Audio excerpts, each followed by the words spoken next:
Esta semana, en la primera entrevista que trataremos en Municipalía, nos hemos desplazado hasta el Centro Social de los Valles en Guadalajara, donde nos ha recibido Orlena de Miguel, la portavoz de Ciudadanos en Castilla-La Mancha, quien en conversación con Radio Meseta se ha mostrado contraria a futuros recortes en sanidad y educación de cara al cumplimiento del déficit y al mismo tiempo ha visto inviable la recentralización de competencias de las comunidades al gobierno central.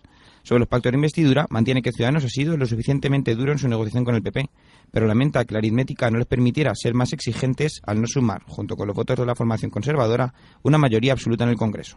La escuchamos. Municipalía, la información de tu alcance con Miguel Huertas.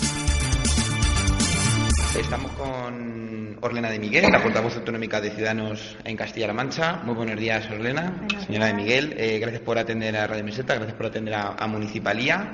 Nuestra primera pregunta va en la dirección de los votos que ustedes obtuvieron y obtienen normalmente en Castilla-La Mancha. Las pasadas elecciones autonómicas pasaron de cero, de ser desconocidos, a tener 95.000 votos y casi un 10% de los sufragios. ¿Cómo se siente teniendo todo este respaldo detrás, partiendo de cero?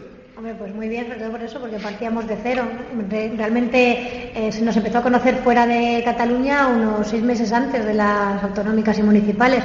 Tuvimos casi 300 concejales en las municipales.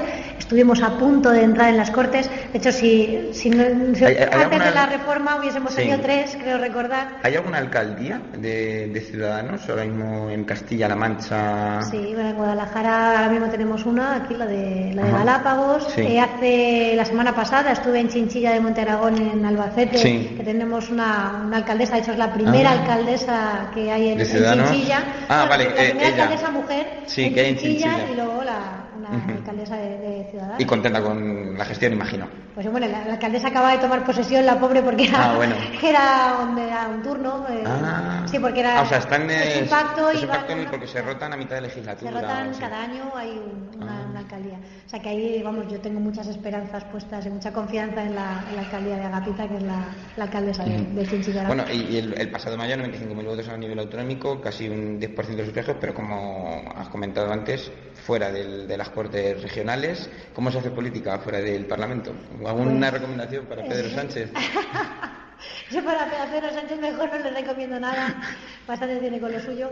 No, pues fuera del Parlamento, pues trabajando mucho más, porque es verdad que como no tienes representación en las Cortes, pues tienes que apoyarte donde sí tienes representación, que es a través de diputaciones y ayuntamientos, y pasando propuestas por registro e intentando presionar. ¿Es posible para un grupo como Ciudadanos pasar propuestas a las Cortes? Como para cualquier... Como una ILP, para cualquier ciudadano. Algo así sería, ¿no? Como la vía ciudadana. No exactamente, no es como una ILP, las ILP además son más para el Congreso, hay que recoger firmas, ¿no? Tú pasas propuestas igual que en un ayuntamiento, las pasas propuestas por registro. ¿Y cuál es la fórmula de registros? ¿Solamente cualquier persona? Una solicitud. ¿Una solicitud? Ajá. Yo creo que además se puede hacer a título personal y se puede hacer como partido. ¿Cuál es la última que ha presentado Ciudadanos?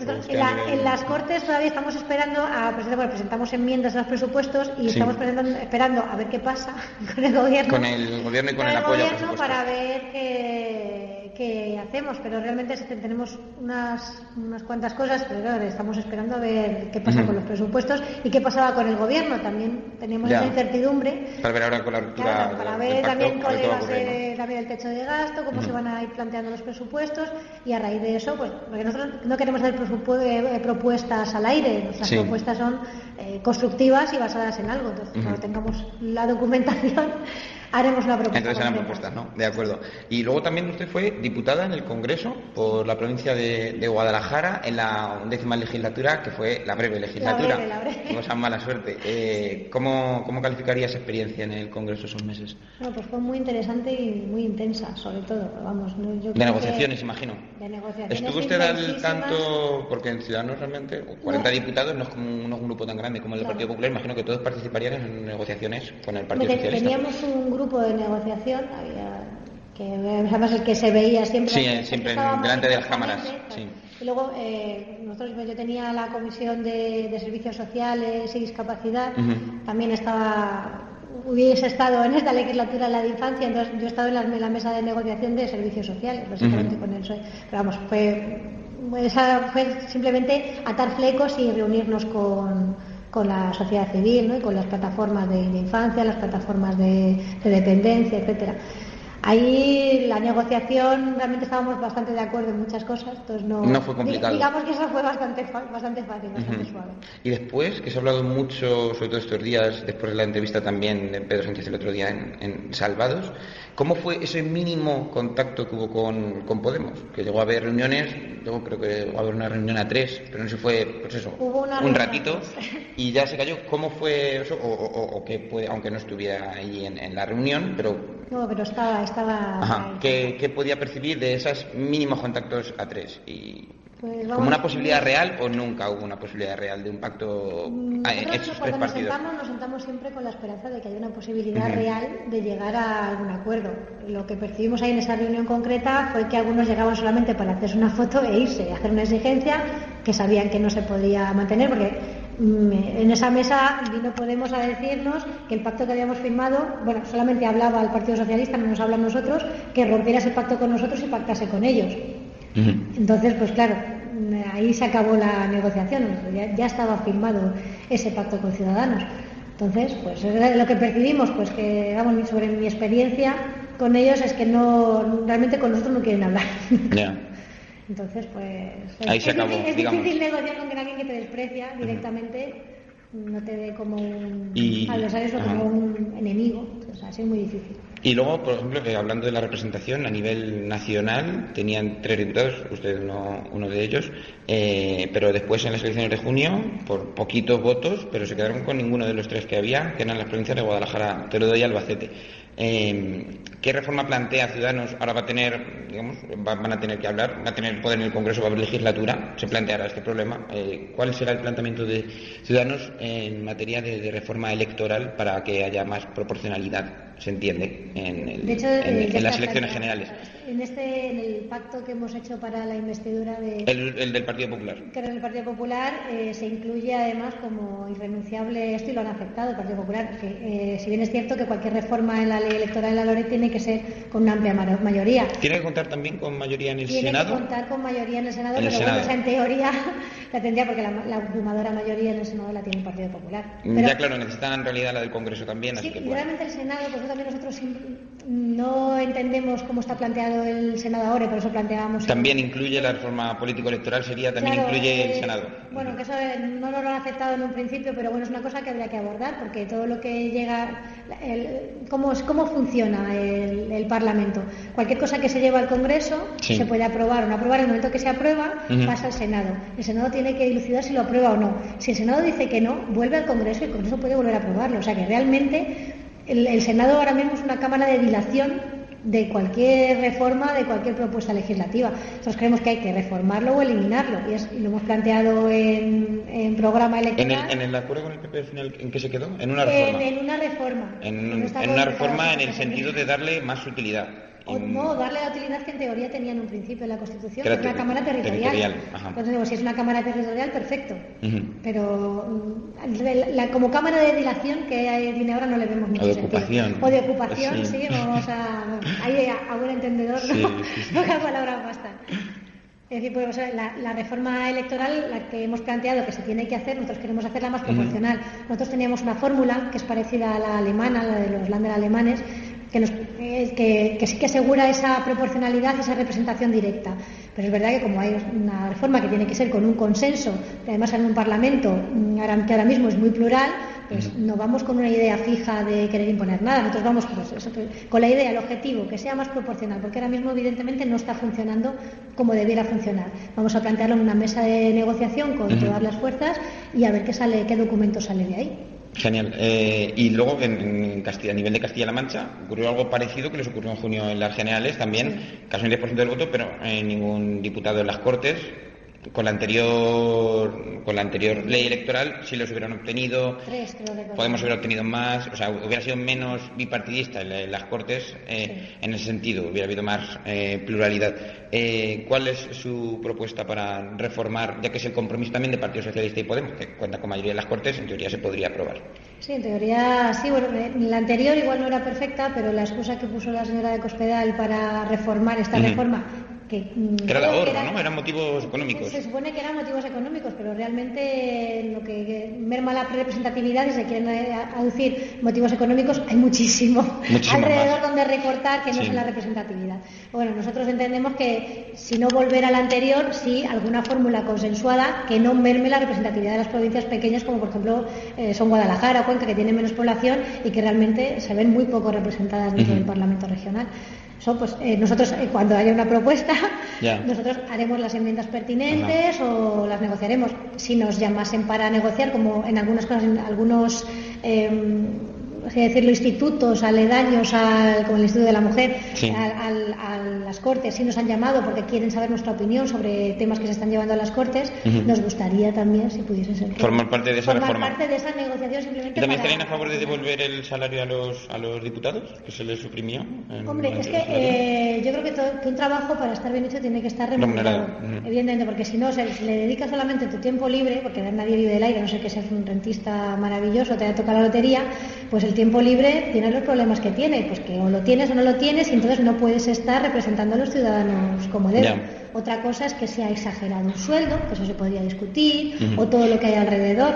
Bueno, eso se puede medir y negociar, pero igual que cobra un panadero, igual que cobra un funcionario de Hacienda, tiene que cobrar un representante de los ciudadanos, vamos, eso creo que es y ya siguiendo con temas de la región, recientemente el INE publicó un informe en el que apuntaba la proyección de población, la evolución de la población, en la que toda España se veía afectada, pero especialmente Castilla-La Mancha. En Cuenca, donde más afectada, sería un 15%, de aquí a 2031, en Toledo un 10%, en Ciudad Real también cerca de otro 10%. ¿Cómo puede atajar este problema un gobierno? Hombre, hay que ver por qué. Para atajar un problema primero hay que ver, encontrar una solución, hay que ver cuál es el motivo, y el motivo evidente es la falta de oportunidades. Cuantas más desaparecen las oportunidades, pues la gente va a buscarse la vida. Porque también sucede por emigración, no tanto por demografía. Por demografía también, son ambos factores. Pero realmente es por emigración. Tenemos ahora mismo, por ejemplo, en Cuenca, en Guadalajara, tenemos la población bastante envejecida. En Guadalajara quizá menos, porque estamos muy cerca de Madrid, y acaba siendo pues eso.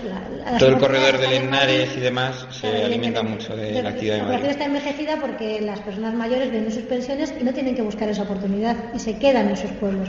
¿Qué pasa? ¿Qué es lo que tenemos que hacer? Crear oportunidades en esos pueblos. Ahí se ha hablado de muchas fórmulas, promocionando ciertas industrias, promocionando la agricultura y la ganadería, dando oportunidades a los autónomos de ganadería y agricultura, que aquí tienen muchos problemas. Nosotros, por ejemplo, en Guadalajara hay que implementar las telecomunicaciones, porque ahora mismo tenemos zonas oscuras hasta sin cobertura de móvil. En la provincia de Guadalajara. En la provincia, entonces es muy difícil hacer cualquier tipo de empresa y generar cualquier tipo de empleo si ni siquiera tienes comunicación, que ahora mismo en un mundo globalizado la comunicación lo es todo. Entonces, soluciones hay muchas, pero hay que implementarlas. Incentivar la actividad para que haya aquí empleo. Para que haya oportunidades, y aquí, si no hay empleo, donde no hay empleo, no hay oportunidades. Si no hay oportunidades, las personas se van. Es evidente. Y bueno, la siguiente pregunta es sobre empleo, pero lo hemos ligado también. Imagino que actividad. Ha hablado de industria. ¿Cómo se fomenta la industria en Castilla-La Mancha? Pues hay dos ejes fundamentales. Creo que hay unas, las comunicaciones, ya no solamente las telecomunicaciones, sino las comunicaciones terrestres. Y muy importante, los incentivos fiscales. También hemos vivido durante este periodo de crisis, como faltaba dinero, pues se ha apretado en impuestos, y en las empresas hemos visto que cuando te apretas en impuestos, pues lo que hacen es deslocalizarse. Y hemos visto pues que han ido desapareciendo, aparte de que la crisis se ha cargado muchas empresas, han ido desapareciendo o han buscado lugares donde establecerse en los que era más barato. Luego tampoco dar gratis nada, pero sí que igual habría que darle una vuelta a esos incentivos fiscales. Ahora mismo existen impuestos en Castilla-La Mancha que, bajo su punto de vista, estén impidiendo que o le hagan difícil a algunas empresas instalarse aquí. Más que difícil, digamos que es más fácil en otros sitios. Si tú ves, por ejemplo, en Guadalajara, que es lo que tengo cerca el ejemplo, el corredor de Linares, hasta llegar la zona más cercana a Madrid y justo donde empieza Madrid, se van concentrando las empresas. Según te vas alejando, va viendo cada vez menos. Igual había que darle una vuelta a eso para intentar hacer un ecosistema a las empresas que les sea favorable, y también incentivar la investigación y el desarrollo, que por ejemplo también aquí hemos montado un parque maravilloso tecnológico, o bueno, era el proyecto que lleva, no sé si 10 años en el que no termina en el corredor de Henares. En el corredor de Henares, pero en Guadalajara. Sí. Era una oportunidad para Guadalajara que está ahí paralizada y no ¿Dependiente funciona. del gobierno regional también? Eso depende del gobierno regional. Ajá. Sí. Vale.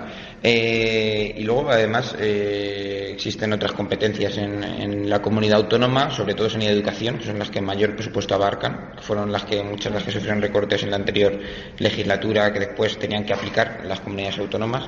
Le pregunto ya más por el tema de competencias, más que por presupuestos.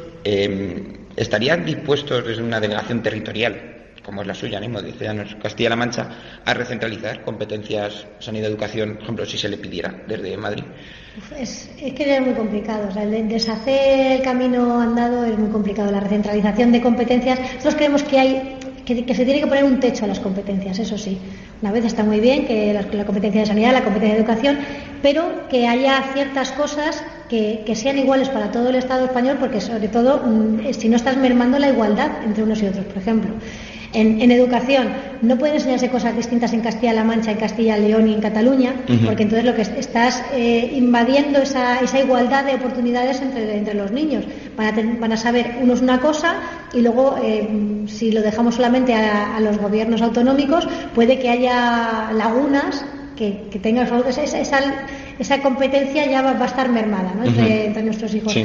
O en sanidad, que tú por estar en una comunidad autónoma tengas más servicios o menos que los de la comunidad autónoma de enfrente, no puede ser, evidentemente. Pues a eso hay que ponerle un límite, hay que igualar para mantener los derechos, que ese mínimo de derechos sean iguales en todas las... Que la Constitución ahora mismo no ordena eso, ¿no? Las competencias, como que deja un punto... Lo deja abierto. Es una de las cosas que queremos reformar en la Constitución para actualizarla, ¿no? Pues poner ese límite a las competencias y también asegurar los derechos, la competencia económica, por así decirlo. El Estado tiene que asegurar que haya dotación económica para asegurar los derechos en todas las comunidades. Nosotros queremos incluir eso ese seguro presupuestario, queremos incluirlo en la Constitución. ¿La LOMCE qué opinión le merece? La LOMCE, al ser una ley de parte, por así decirlo, de un solo partido, sin consenso. Sí, sin consenso, estaba abocada al fracaso. Nosotros hemos planteado un pacto nacional por la educación para poder tener una ley educativa que pueda ser a más de 10 años, no que se vaya a derogar con el gobierno siguiente si cambia de signo. Por eso queremos en esa mesa que se entre todos los partidos y tener unos mínimos y poder elaborar una ley común. Sí. Evidentemente ahora hemos hecho una propuesta que nos ha aceptado el Partido Popular para paralizar lo de las reválidas, no que sea ni bueno ni malo, sino porque no se ha aceptado por todos y no podemos volver locos a los niños. Tampoco hemos pedido la derogación inmediata. Además, yo soy profesora, tú no puedes dejar colgados todo el esfuerzo que lleva. Sin ley no, se volvería a la anterior, pero todo el esfuerzo que se ha hecho para adaptarse a esa nueva ley se quedaría sin efecto. Volveremos a estar 2 años con un caos hasta que se pudiese hacer una ley nueva. O sea, hay que dejar la que hay de momento mientras se elabora otra, y cuando se elabore otra que pueda tener visos de durabilidad, se aprueba y ya se deroga la anterior. Pero no dejarnos en los territorios de nadie en educación, son peores todavía que unas malas leyes. De acuerdo. Luego el tema que afecta también a educación y sanidad previsiblemente es el ajuste del déficit que va a tener que llevar a cabo el Estado, probablemente con directrices de Europa, 5.500 millones se habla. ¿Cómo estarían dispuestos presupuestos? ¿En qué partidas creen que deberían ver más afectadas para reducir esos 5.500 millones? ¿O si creen que existen también otras fórmulas de reducir el déficit, como puede ser aumentando los ingresos? Pues hay 2 vías. Una es lo que ha hecho el gobierno este año, adelantando el impuesto de sociedades. Claro, sí, adelantando el impuesto de sociedades, es verdad, que han sido 8.000 millones, creo. Sí. Pero eso ha sido medida express para que nos dejasen Europa nos diesen un mes más de vida. Es verdad que tiene que haber 2 vías, una de reducción de gasto, que es evidente, y otra de aumento de ingresos. La reducción de gasto, nosotros creemos que no se tiene que reducir el gasto en sanidad. No se debería tocar nada. Eso no es lo que se tiene que tocar, sobre todo porque tenemos un montón de partidas en las que podemos tocar, que son abusivas dentro de la administración y que hay las que hay que adelgazar. Tenemos que adelgazar esa administración, adelgazar esa burbuja política que tenemos, que siempre se dice el chocolate del loro. Hombre, pues el loro ya pesa 200 kilos, porque hay muchísimas cosas en las que se puede recortar muchísimo antes que la administración de sanidad y educación. Y también hacer más eficiente la administración de la sanidad y educación, porque también se puede, con el mismo dinero, se puede hacer mucho más. Ya. Estamos convencidos. También se pierde mucho dinero en cosas que no, es que precisamente son por eso, por una gestión deficiente.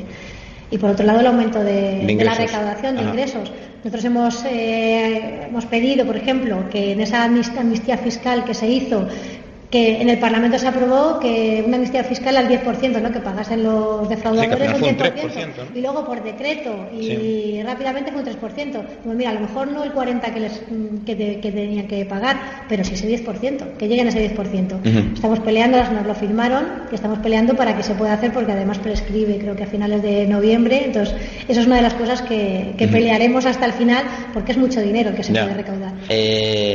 La semana pasada Mariano Rajoy ya fue nombrado presidente del gobierno con el voto afirmativo de Ciudadanos, también se lo dio en septiembre en la anterior investidura fallida. No le voy a preguntar por su partido en este caso, sino más bien por todos los partidos, porque el PSOE en este sentido ha dado un giro más radical, es decir, más rápido, de abstención y permitir que gobierne el PP. Pero ¿no cree usted que los partidos son demasiado categóricos en campaña electoral en decir que no van a apoyar a tal partido, no van a pactar contra el partido, cuando después la realidad demuestra que es imposible? Porque si todo el mundo cumpliera su palabra, nunca habría ningún gobierno, nunca habría ningún pacto. Yo nunca. Hombre, sobre todo porque luego hay que ser flexibles. Tú puedes tener tu idea en campaña y querer llevarla hasta el final. También en una campaña no sabemos qué va a pasar después. Y todos los que nos presentamos... Depende de los números. Claro, todos los que nos presentamos para gobernar. O sea, te presentas para gobernar. Lo que pero habrá que manejar diferentes variables. Luego los ciudadanos nos ponen a cada uno en nuestro sitio y dicen, no, pues mira, esto es lo que tenéis, con esto tenéis que trabajar. Entonces ahí entra en juego la flexibilidad y la capacidad de negociación de cada uno. Evidentemente no es que te tengas que tragar las palabras, no, es que, a ver, tienes que elegir los escenarios. Normalmente en política a veces es elegir el escenario menos malo, ¿no? Sí. Entonces eliges el escenario menos malo, te haces valer, por lo que ha hecho Ciudadanos, digo, mira, elegimos el escenario menos malo, vamos a hacer esto, pero vamos a poner este corsé anticorrupción, y luego además tenemos estas exigencias, esta hoja de ruta, estas reformas que queremos que se lleven a cabo, y las negociamos. Hay otros que dicen no, y luego dicen, se abstienen sin pedir nada a cambio. Cada partido es libre de hacer lo que... ¿No se arrepienten ahora de no haber sido un poco más duros en la negociación para tratar de evitar que Mariano Rajoy no estuviera hoy como presidente? Si en vez de 32 diputados, como ocurrió en Cataluña, por ejemplo, con Artur Mas, que al final le apartaron. Es verdad que la CUP sí cumplía una mayoría suficiente. Claro, Ciudadanos no. Cada uno en la posición en la que está. Si en vez de 32 diputados, en esta hubiésemos tenido 68, hubiésemos sido... Y hubiera sumado mayoría absoluta. Las cosas hubiesen sido muy diferentes. Pero cada uno desde la posición que puede, de hecho con 32 diputados hemos hecho más que otro con 80, y eso está claro, porque le hemos marcado una hoja de ruta al gobierno y no éramos decisivos. O sea, yo creo que más no se nos puede pedir.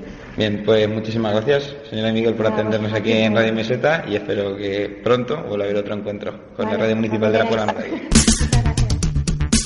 Municipalía, la información de tu alcance con Miguel Huertas.